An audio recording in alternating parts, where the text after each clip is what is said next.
We've been here so many times before, negotiators gathering to put an end to the war in Gaza. But this time, the scene is a little different. There's exhaustion, exasperation on the part of Israelis, of Hamas, and certainly of Palestinians. The appetite for a short-term peace is perhaps as high as it's yet been, and the Trump administration seems to be seizing on it. The long-term view for Gaza, though, it's still hazy.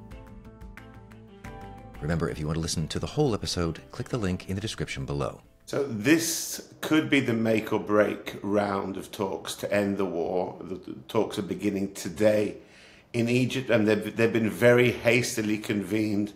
Trump has sent both his Mideast envoy, Steve Witkoff, who usually turns up towards the end of the talks. So this time he's coming at the beginning, and I think that means that, as one American diplomat said to me, he wants to babysit this and make sure that it gets to the finishing line. And another intriguing figure is Jared Kushner, Donald Trump's son-in-law, who was the Mideast envoy in the previous Trump administration, hasn't made an appearance until now.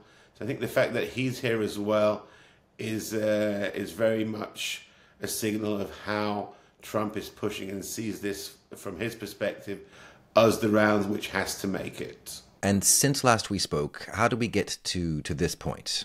I think we need to go 4 weeks back to when Israel carried out an airstrike on the Qatari capital of Doha. It was a botched airstrike. It didn't manage to assassinate the leaders of Hamas who were convening there. They killed a son of one of the leaders and some aides and bodyguards, but the Hamas leadership managed to escape that airstrike. But what that did was that Israel, by striking Qatar, which is another key ally of America in the region, I think that really changed everything for Donald Trump. I think he suddenly realized that this war is not just a tragedy for the people of Gaza and for Israelis for 2 years now. It also risks spiraling out and drawing in other allies of America in the region. So I think he doesn't want to see more things like that happening and disrupting his Middle East agenda. And that seems to have been when he started really pushing for there to be some kind of grand plan to end this war. And then last Monday, finally Netanyahu came to the White House and the plan was unveiled there with him.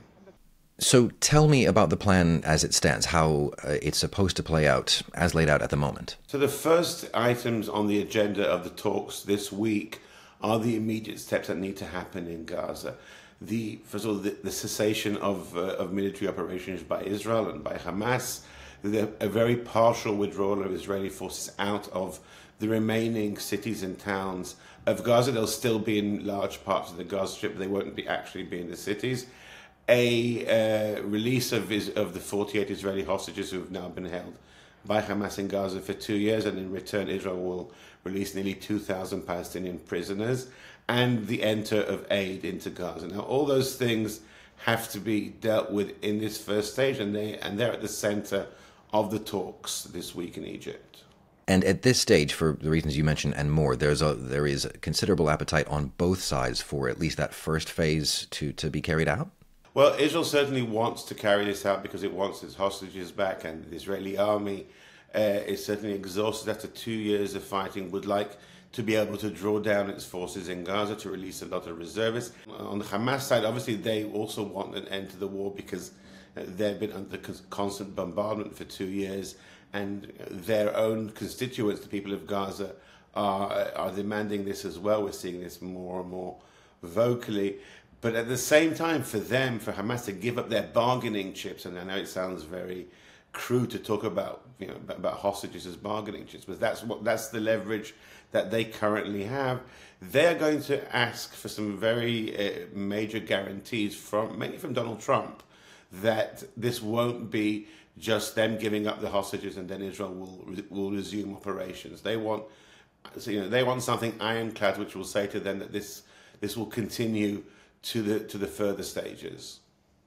And so about the further stages, what happens after those first immediate steps?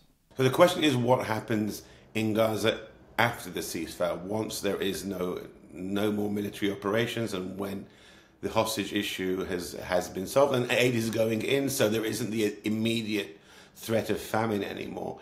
Who takes control of Gaza? Now, there's supposed to be a technocrats government. Nobody knows exactly who's going to sit on this government, which is supposed to deal with the civilian affairs in the interim period.